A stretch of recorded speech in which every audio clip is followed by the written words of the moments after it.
So today we finally got what I think is the trailer. Honestly, people were telling me it's the intro to Alpha and Omega, but honestly, I'm just not sure. It doesn't really seem like an intro because normally intros, set up the map, but this seems like it didn't, but who knows? I'm just here just trying to figure out what's going on, but regardless, with all that said, what I'm going to be doing here is just breaking down everything I possibly can for this brand new trailer for Alpha and Omega, and there's a lot to talk about, and there's going to be some things that I could just straight explain and others that I will have to speculate on. So you guys come on, you guys been around the zombies community for a while, so you guys probably already know the case. So quickly before we actually start, I do want to say this right away.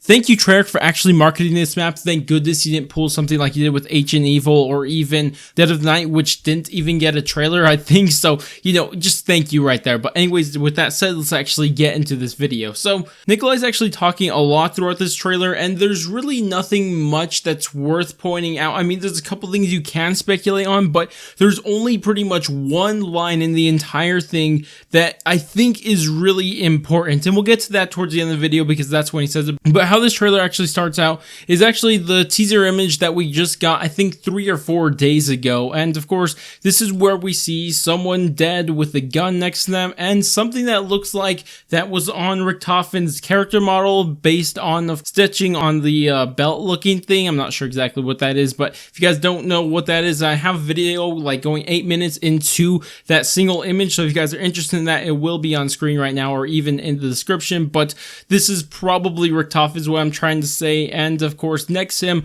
we see the Kronorium. But what's interesting about the Kronorium, and this is something we kind of already figured was happening by the, of course, teaser image, but of course it looks like things are being at least disappearing. We're not sure if it's being rewritten, but they're disappearing. And the reason for that, I mean, the common idea is that it's being rewritten. Everything that's happening is being rewritten, but there's a problem with that, and something we'll see in a little bit. And the reason why I'm not entirely sold on this as I was in the past is because, I mean, this is showing Richtofen in the dark mechanism. Of course, Wayne gave his life to let everybody else escape, and this was supposed to break the loop. So doesn't that mean that what we're seeing right here in this image should be what Nikolai's supposed to see and what we're going to follow? So why is it being rewritten if that's the path we're currently going to take? It just doesn't make too much sense, and I'm not exactly sure what's going on. I mean, one possibility that I don't think is too likely is that maybe Nikolai just stopped looking at the book, and because of that, it's, it's just becoming blank for whoever next looks at it. Then they could see their own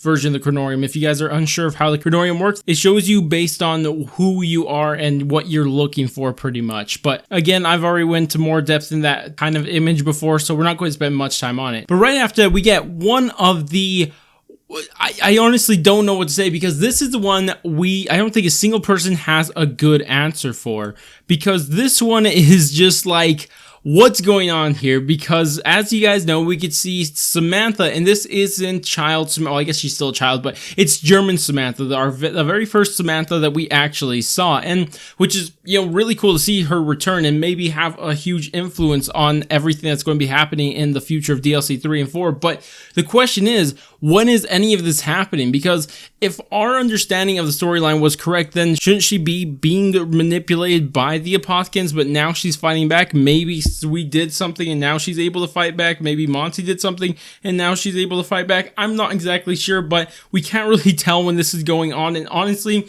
this is the biggest question mark in the entire trailer that we got today, because we just don't know what's going on here, or why, or when, or anything like that. But of course, it is kind of cool seeing Samantha just taking on this Apothekin all by herself. And actually what she uses this, I guess, blue beam, and it's kind of reminds me of what we see later in the trailer, and we'll get a little sneak peek right here. But later in the trailer, you actually see the Keepers using a blue beam also, so it makes me question is if she's actually getting help from the Keepers, and that's how she's able to defeat the Apothekins, or something like that. I'm just not sure, but it is something to take note of. After that, we actually see the summoning key spinning, and what I'm assuming this actually signifies is based on what we see right after that, because right after that we see Dempsey 1.0, of course the one we killed in the Reisendrache. What I'm assuming is that they're saying right here that Dempsey 1.0 soul is actually still inside the summoning key, which again makes sense because if we're assuming this is all taking place along the timeline of Blood of the Dead, then it makes sense because his soul was still in there because they already went to the Reisendrache, Zetsubo no Shima, then they went to Blood of the Dead, and that's when it splintered off into its own timeline, because it makes even more sense because in the scene right after we see the summoning key all over again, then we see of course Takeo collecting his 1.0 soul. I think it's safe to assume that what they're signifying here is that Dempsey and Takeo's soul are still inside the summoning key, which last we know Great War Richtofen still had. So this would make the most sense, and what makes even more sense is because the fact that we do not actually have Nikolai being shown here, because again, if we're following the Blood of the Dead timeline, which is most likely the case, it would mean that we would not have Nikolai's soul at this point because Blood of the Dead kind of cut in before Gorod Krovi. But after that, we have another very confusing scene, because right here we actually see 3 of the Primus characters, of course being Takeo, Dempsey, and Nikolai,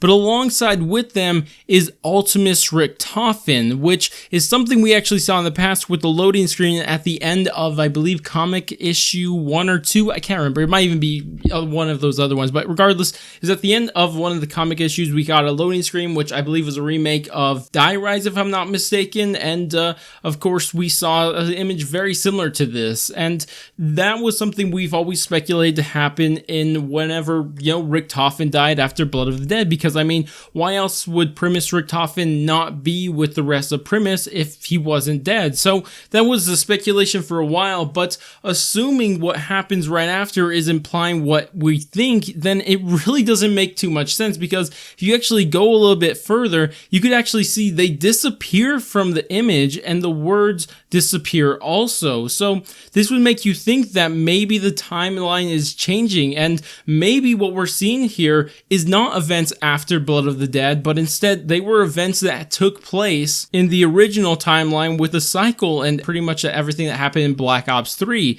And this may make some sense because we've been wondering where Great War Primus, Nikolai, and Takeo were. So if they met up with Ultimus Richtofen, and then of course the last Primus Richtofen, or Great War Primus Richtofen, was in Blood of the Dead, I mean, that would make some sort of sense, and that would be the only explanation I would have for why this would be changing. But if that's not the case and that's not actually changing, then this is still happening after the events of Blood of the Dead. That also works too, but either way, we have an explanation for it. After that, we see an image that we actually saw, I think yesterday? Yeah, yesterday, where we see Samantha, and this image is worth a trillion. It's such a beautiful image. I don't know if you guys agree with me, but that looks so sick. I can't get over that. But regardless, we actually see Samantha over the MPD, or at least what we thought was the MPD, because when I saw it, I just assumed it was the MPD, except they decided to change up the art style. But recently, a lot of people have started thinking that this isn't the MPD at all, and this is some other pyramid device that may be somewhere else entirely. And I mean, that could be the case, or it could just be an advanced MPD, one or the other, because the reason why I still feel like there's a possibility this could be the MPD is because of what's around it. Because if you guys remember to Moon, we have a teleporter above the MPD, and it looks like that teleporter is still there, but at the same time, the structure of the MPD is very different, because we have one of these, I guess, slabs, circular slabs, I'm not sure actually what to call them, where of course in Moon is where you put the egg and also the focusing stone alongside the golden rod. Well, I guess you combine the focusing stone and the golden rod together and you put that in there. So of course in Moon you only had one of those on the MPD, but this one seems to have 3, which doesn't make too much sense. And I don't know, it just really has a different structure than the MPD that we're used to. So maybe this is a new MPD, but as for where that is, all you could do is speculate about it, which is something I just don't have time for right now. After that, we actually see an area that I just don't know exactly where it is. I mean,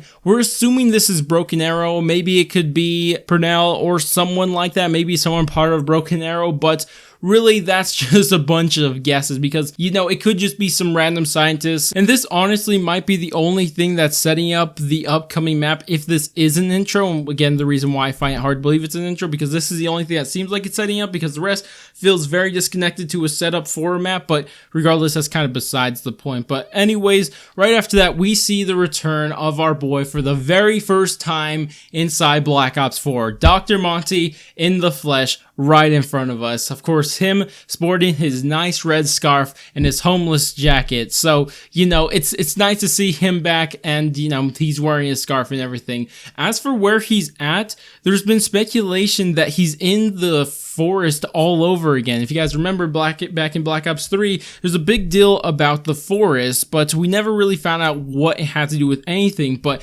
maybe we could actually get an explanation for this, because if you guys listen to radios and Revelations, Monty went into great depth of talking about this forest and how he was somewhat trapped here. So, you know, it is something that's maybe important, maybe not, but we're going to again have to wait and see. After this, we see the Shadow Man for the first time in the flesh in Black Ops 4. We did hear him inside Blood of the Dead, but we haven't seen him until now. But as for where he's at is a bigger question, because some people are speculating that this is the house, but why exactly would he be there? Maybe this is, you know, when he took over Maxis's body or something like that, but I just don't really know, and it honestly could be a couple different places, but, you know, I think the house is currently the most likely one.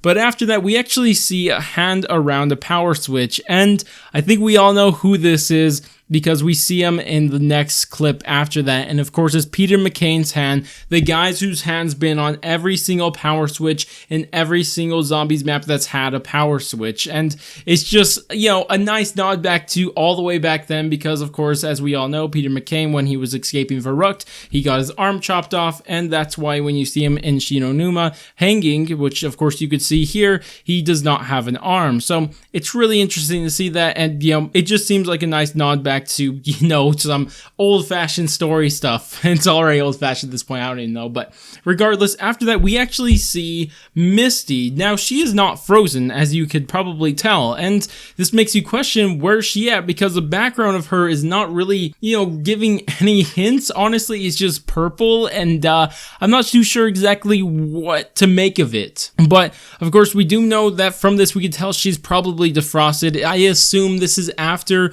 she gets defrosted, but, you know, it could be before, but I just don't think that is likely. But right after that, we see our boy Stullinger, and his background, I mean, at least it has something. It has some, I guess, some rocks and cement, or I don't know really what's going on there. It just looks like a walkway. Cement's not even the right thing they use there, but all besides the point. But you could see that he looks pretty desperate, I guess, because, I mean, you see the tears on his face and everything, and it really makes you question, I mean, what's going on here? Because if you notice, both Misty and him were looking into the air, and I just don't know what they could possibly be looking at. So I'm just interested to see what's going to be going on with Victus, and especially Stullinger and Misty in this scene, if we ever do find out. So something to look forward to for the people who, you know, like the Victus crew, which of course I do, but just not as much as the other ones. But regardless, after that, we get a clip, a classic clip at this point. But of course, this is 1.0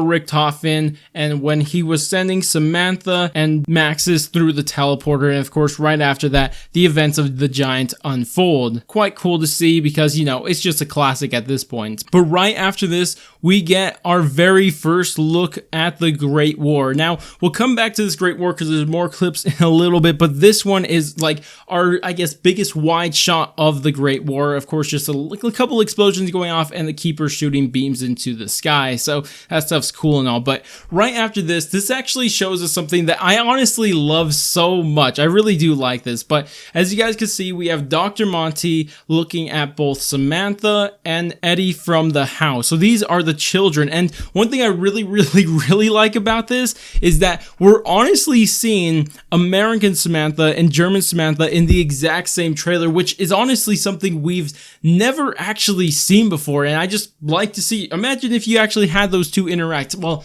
I mean, technically they're the same person, so that'd be kind of hard to have them interact with each other, but you know, regardless, you guys get what I'm saying here. It's cool to see both of them. They're both holding the teddy bear, and it's just a beautiful thing. I just honestly find it amazing. But of course, on the floor here, you actually see Ultimus and then a Panzer Soldat, which is interesting. Not sure if that has any significance, but as you guys can see in the next clip after this, you see that Dr. Monty walked in the room, but then Samantha and Eddie start getting scared, it seems like. And why they'll be scared of Dr. Monty is something that it's probably going to be explored inside DLC 3 and 4, because we've been told how evil Dr. Monty is, but we never actually know why, and maybe it has something to do with what he actually does with the kids. But of course, the other thing I want to mention here is that I noticed that only Samantha and Eddie are here. Wow, I'm so observant, right? No, but the reason why that's important is because it kind of makes sense also, because if this is taking place in the events of after Blood of the Dead, then that would mean that Richtofen never gave the souls to Dr. Monty in the house. He never gave them Dempsey 1.0 soul and Takio's 1.0 souls, and they never even collected Nikolai's 1.0 souls. So, you know, it makes sense why they wouldn't have them here, and that's the reason why they're the only ones here. So this could be after the events, and once Dr. Monty realized he's kind of been betrayed by Primus. So it could be something that he's kind of taking out on them. It makes you question what is going to happen to Maxis if, you know, if they've all betrayed him too. So what's going to be going on with them? But of course, right after this, and this is something I find quite strange, and this is where we see the summoning key all over again. But if you guys remember earlier into this trailer, they actually use the exact same animation of the summoning key spinning, and then we look into it, and then it shows us Dempsey and Takio 1.0, and we assumed that meant that this was signifying that Dempsey and Takio's souls are still in the summoning key. But what does that mean here? I mean, the only thing that you would honestly think of is the Great War in the summoning key. I mean, that honestly doesn't make any sense at all, but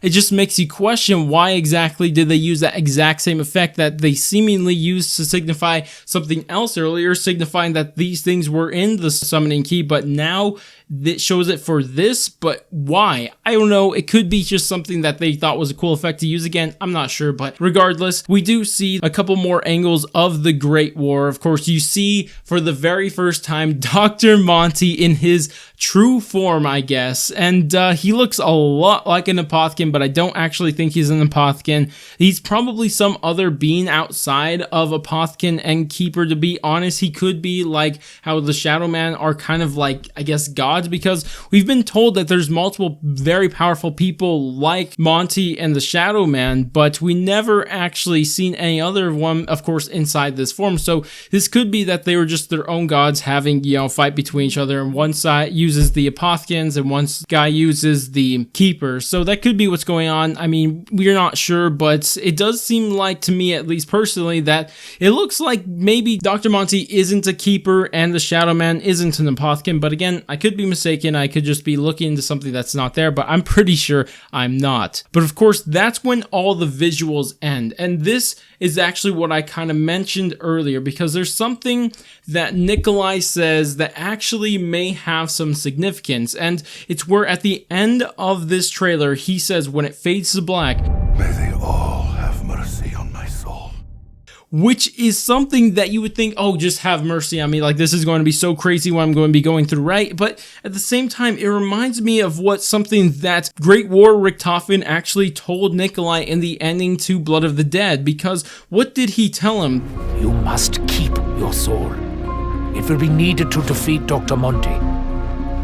So maybe we're going to be using Nikolai's soul for something entirely different. Maybe he's actually going to be using his soul to do something. That's why he's saying, may they all have mercy on my soul. But again, I could be reading too much into it, but it is an entire possibility. And this could just have a double meaning to it. Not just saying have mercy on my soul, but also saying have mercy on my soul quite literally. So, you know, that could be a possibility. Again, it could be reading too much into it, but it is something worth noticing. But Anyways, that is all for this trailer. Hopefully you guys like this trailer explained breakdown thing, because there was a lot of stuff in it and I really did like this trailer, but I did also have to put a lot of work into it, so I would appreciate if you guys did all the normal YouTube stuff like subscribe, bell, share, and all that good stuff, especially if you want to see more Aether storyline stuff, because it's just great to have the Aether storyline back. I love making these videos, these long videos that on just like a 2-minute trailer. It's just so fun doing that. But anyways, that's about it for me. Hopefully you guys enjoyed, and catch you guys next stream video, which is definitely going to be Aether storyline related, and laters guys.